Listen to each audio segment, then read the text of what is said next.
This episode is brought to you by Amazon Prime. There's nothing sweeter than baking cookies during the holidays. With Prime, I get all my ingredients delivered right to my door, fast and free, no last-minute store trips needed.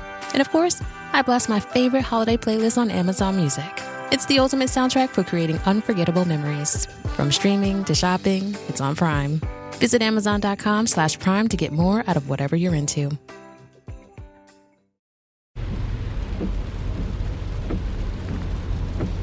This is the sound of your ride home with Dad after he caught you vaping.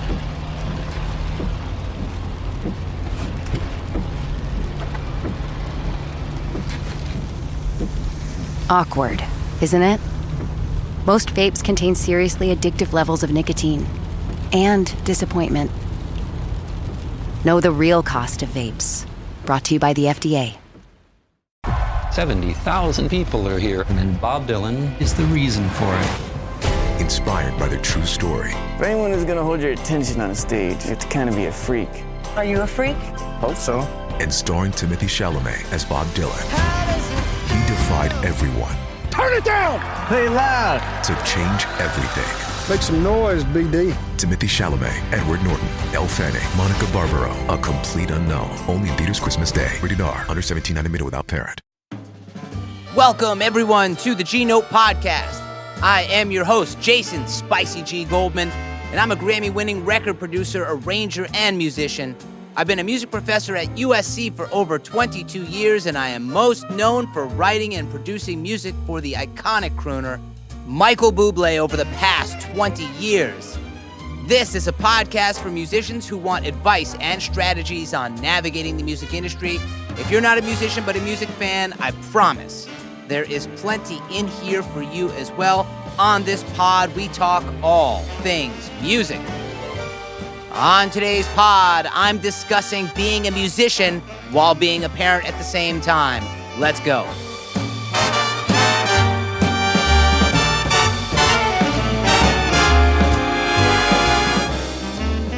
What's happening, everyone? Thanks for lending me your ears as always.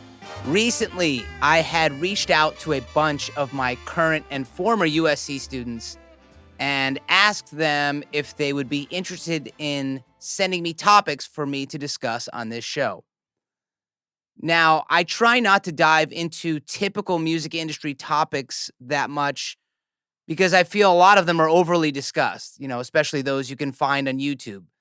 Things like how to make a beat or, involved music advertising strategies. So I was worried when I sent out this request from the students that they would give me the typical responses, but alas, they did not. There were several sent to me, and I plan on discussing them over the course of the next few episodes because they were all really, really good. But this one topic by my former student, Justin Gilmore, really got me thinking, so let me play it for you. Another thing is being a parent and what it's like to be that working parent musician and that grind, so that you could speak to the parent, the older demographic who listens to it, and see what it's like if their child or someone that they know has someone who's interested in taking this path and giving advice from that perspective. First, shout out to Justin. He was a former student at USC. He's now a doctor of music. Really nice trumpet player, has a nice big band. Matter of fact, he has a new big band album out, so you should check him out. Justin's a wonderful human and knows more about the history of jazz than almost anyone that I have come across to this point. So thanks again, Justin. So this question kind of shocked me, as Justin is a young man in his mid-20s, and honestly, I had never even thought about this or never actually heard anyone even discuss the topic on any other show before. So I'm going to discuss his question on what it's like to be a working musician parent, and then also discuss a similar question, which is what it's like to be a parent of a musician, as my oldest son is a musician as well. I've mentioned before, folks, the music industry is really a young person's game. Now, I'm not saying you can't work or be successful as an older musician. We know tons of them that are. But it's important to establish yourself and grind as hard as you can as a young person, as the amount of energy and sleepless nights is very wearing and is difficult to do when and if you have a family.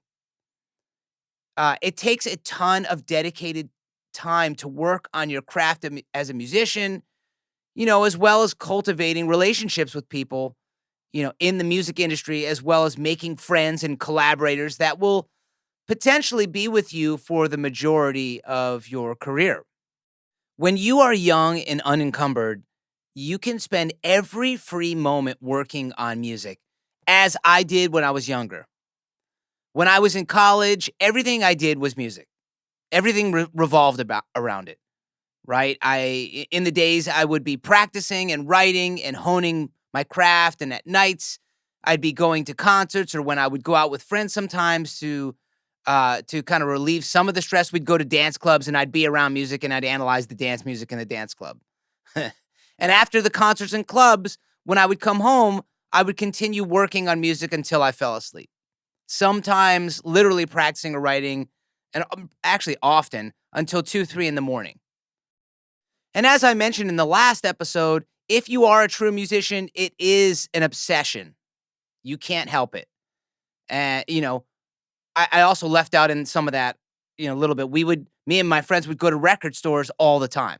Like that was part of our daily thing. We'd get lunch, after we woke up around 10 o'clock in the morning, even when we were in college, then we would go to the record store.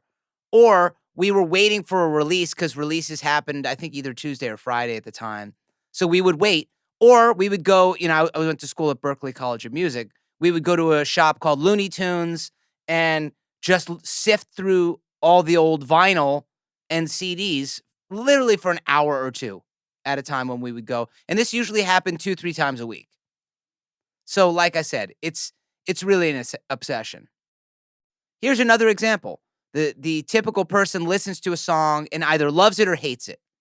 Musicians listen and they hear melodies and are deciding if they like those melodies. Then we analyze the melodies in our head. We hear the harmony and we figure out what the harmony is just by listening to it a lot of the times, right? So you're listening to it thinking, oh, this is great. In my head, I'm going 1, 5, 4, right? I'm just thinking of the harmonic progression a lot of times. And then we'll make judgments and decisions on the harmony and decide how we can put that harmony into our music, or decide if that that harmony isn't right for what you're trying to do. We hear a vocal and decide how well the vocalist is phrasing and is it in tune. We hear a solo and think, how do I measure up to that solo? And what can I take from the solo and put it into my playing? We think, about the story of a lyric and decide if we like the story or if it seems too generic. Or if a song is catchy, we analyze what makes it catchy. Yes, this is super geeky. I don't even know if that's a word. But this is what we do. And all this to say, being a parent of 3 kids myself is definitely challenging as a musician. Before you have children, you have all the time in the world. The world pretty much moves on your schedule. Well, once you have kids, as everyone knows, we go by the kid's schedule. Whether it's waking up in the night because of a sick kid, or being an unpaid Uber driver, as my friend Bob Reynolds says, it all eats into the musician's schedule. What was me working until 2, 3 in the morning every day, or almost every day, now puts me in bed by midnight most days. And honestly, after a day of driving kids around and squeezing in music, I'm exhausted by like 10 or 11 at night. When you're young again, you can take any gig you want at whatever time of day you want to take it. You want to go on tour? Bam. Yes, you're going on tour. Why? Because you need to go on tour to build those connections, or you love the music, or you think this is a great move for your career. Once you start having children and a family and are married, it gets to be, you have to consider everyone's schedule. It's not as easy as just packing your bag and be like, okay, guys, see you in a couple months. Which is one of the reasons that I ended up getting off the road with Bublé. I was in his first iteration of his band, and I was the one who actually got half of the band, found the musicians for half the band. And I ended up touring for him for a little over a year, actually. And at that time, I had just gotten engaged before the tour. So for me, it was kind of difficult. This is before I even had kids. It was kind of difficult because I'm on the road, but I was engaged, newly engaged, and trying to have a life when you're out on the road for 2 months and your partner is in town, it's really difficult to have a relationship like that. And don't get me wrong, my wife was totally cool. I mean, she knew she was engaged to a musician. She knew the drill. But at the same time, it's like, well, do we want to have a family, or are we just going to be, you know, not have children and you just do your musician thing? Because trying to have a child and be a musician, especially a touring musician, is very difficult. Many musicians that I know do this and they make it work, which is insanely amazing to me. But I just knew that in order to be the parent that I felt that I could be, I would have to be home, right? I coach soccer. I go to every concert. I take my kids to all the holiday whatever events happen, right? So I just didn't want to be the parent that was missing all of those things. And to me, if I had stayed in Bublé's band, perhaps I could have gotten a lot more notoriety and produced more and written more music and could have been lot further in my career. But to me, the trade-off wasn't worth it, and that's why I ended up getting off the road and choosing a family over staying on, the road and, continuing to move forward with that portion of my career, that touring portion. Don't get me wrong, I still have to go on the road and do things. I'm not, I'm not immune to having to do that. I mean, obviously, I'm in a good point in my career now, but I still go on the road and work with artists or do small, you know, gigs, high profile gigs when I think the money justifies me leaving for the family. So that's a little bit different as, when you're younger, it's like, hey, I'm going out on the road with Wallcat. And everyone's like, well, who's that? And you're just like, it's just a band. I just love playing with them. It's going to be great. Like that was cool back then because it didn't matter for you. You just wanted the experience of touring. You wanted the vibe. You wanted to cultivate relationships and create music. Now it's kind of like, well, for me to go out with Wallcat, it's got to pay X amount of dollars or it doesn't make sense for me to leave town. So you can start to see that being a musician parent, and I guess family man is maybe even a better term, is quite challenging and requires a different sensibility now. Which brings me to one of the topics I discuss so often on this show and what I think is key. And for those of you that listen often, you know what I'm going to say. You have to be organized. You have to dedicate time for your music making in between the parenting and family-ing, if that's even a word. Because once you become married or a parent, the music is secondary. Remember, music is not life. It's a part of life. And while it may have seemed like it was everything in the younger days, I mean, to me it was. Nothing came before that. The bottom line is it's just not everything. And this is really important. Life helps inform the music, not the other way around. So hopefully that gave you a good perspective on being a musician and a parent at the same time. But I wanted to touch base just a little bit on that second portion that I mentioned at the top, which is being a parent of a musician. So I am on both sides of this one.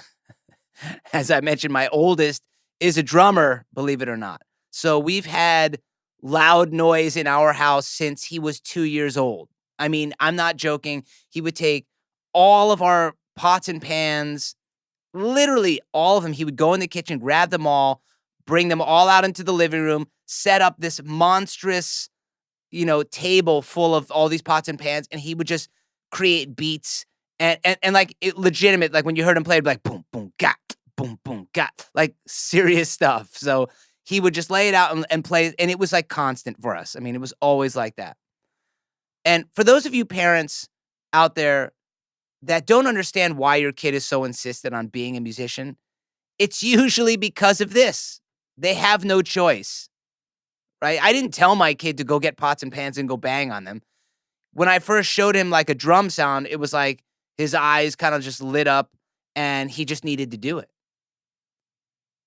If it seems like your kids are obsessed, it's because they are. And no amount of trying to convince them otherwise is going to work.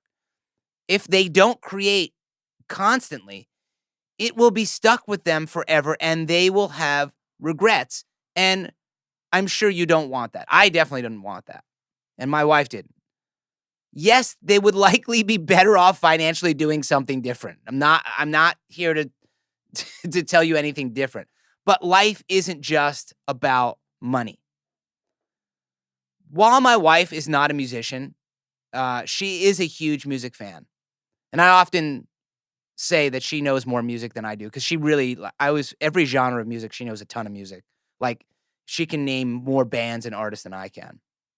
But our musician's son was always practicing. We never told him to practice, never asked him. I know I'm a musician, but I rarely would ever give him my opinion unless he asked, right? I didn't want to skew any of this music thing for him. And not only that, I probably would have preferred him not be a musician because I know what the grind is like. But that being said, it was just very obvious to me and my wife that, he was just going to be a musician. Like, we didn't really have any option, which is, again, fine. Like, I want him to be happy, of course. So, of course, there was always banging around the house. He learned guitar, learned how to produce. And, he just barely turned 18. So, he started a rock band in high school, and he and his friends took over our garage, literally, and had the neighbors knocking on our door all the time. You could hear this band 3-4 houses down the street easily. It was a full-fledged rock band. And when he wasn't doing the rock band, he was producing music in his bedroom, blasting it like there was no one else in the house. The only thing we as parents asked was that at 9 p.m. that the music go down to a normal level, as we didn't want the cops coming by all the time. I'm serious. Yeah, that's true. And I've actually lost track of the amount of gear we've purchased for him, but now he started DJing in high school to pay for some of it. Some of it. I always feel for some reason I end up paying for like half of whatever he wants. But like my parents did for me, we just support him. Yes, he does have a bit of a leg up as I can help him in the music business, but I only do when he asks. I don't ever go out of my way to do it because, again, this is his journey and I don't want to get in the way of that. All this to say, folks, is that there's not much you can do if your kid is a musician. If he or she feels that they have to go to school for music, then that's what they're going to have to do. And you can try to convince them any way you want. I just had a student at USC, their parents had convinced them to go to Stanford when really he wanted to come to USC. He went to Stanford for 1 year, and he texted me, or I think he emailed me and was like, I made a mistake. And he needed to come to USC, and now he's at USC. But this happened because he was pressured to go to an Ivy League or, an elite school like Stanford and not go to USC, even though USC is a really good school, not go to USC for music because music wouldn't be as financially viable. But the bottom line is he couldn't get it out of his head. And he had to basically explain to his parents, like, look, I know it's really incredible that I went to Stanford, but I just don't really belong here. He belongs with all the other musicians trying to create and play music. And I can almost guarantee you that if your musician child is just destined to be a musician, they will find a way to financially make it work, right? Because they have to. If they don't, they know that they will have to go back to doing a job that they probably will not want to do, or go to a job doing something they don't want to do. So they will have to make it work and find a way. I'll leave you with this. As I said earlier, music is not life, right? And all of us musicians know that, especially once we get into a serious relationship, right? And it's more important that you live life so that your music can actually be better. And parenting is one of those things that you can't ever put into words how important it is to you when you finally are a parent. Folks, that is all the time we have for today's episode. If you haven't already, please subscribe to this pod so you can stay up to date with new shows, giveaways, and more importantly, the concerts, folks. We have a concert coming up next week, and you should come. It's at the Vibrato Jazz Club. If you're hearing this in December, if you're hearing this later on, check, because we usually play at the Vibrato Jazz Club here in LA every 3 to 4 months. You can also follow me on Instagram at SpicyGMusic, or check out my website, jasongoldmanmusic.com, to see what projects I'm currently working on and to see when I'll be performing next. Thanks so much for listening, everyone. Much love.